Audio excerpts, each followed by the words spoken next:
Welcome to the Tech Egg. Don't get scrambled. Enjoy the video.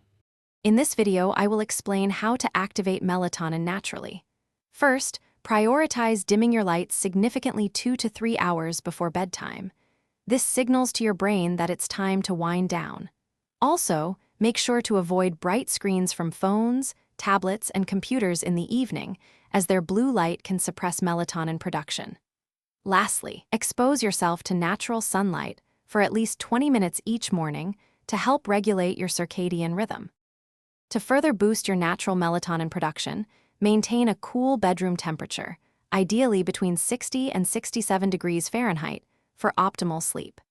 Incorporate tryptophan-rich foods like nuts, seeds, and poultry into your diet, as tryptophan is a precursor to serotonin and melatonin.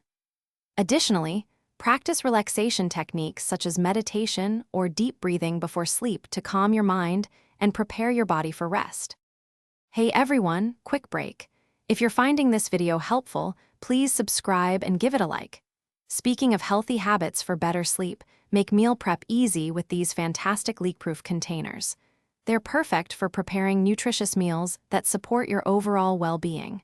Check the description below for the link to these containers and other great deals. Now let's get back to the video. A healthy lifestyle is crucial for naturally activating melatonin. Establish a consistent sleep schedule, going to bed and waking up at the same time daily, even on weekends. This consistency reinforces your body's natural sleep-wake cycle. Limit caffeine intake, especially after 2 in the afternoon, to avoid sleep disruption. Finally, engage in regular physical activity, but remember to avoid intense workouts too close to bedtime, as this can be stimulating. Thanks for watching. Consider subscribing if I helped unscramble your problems.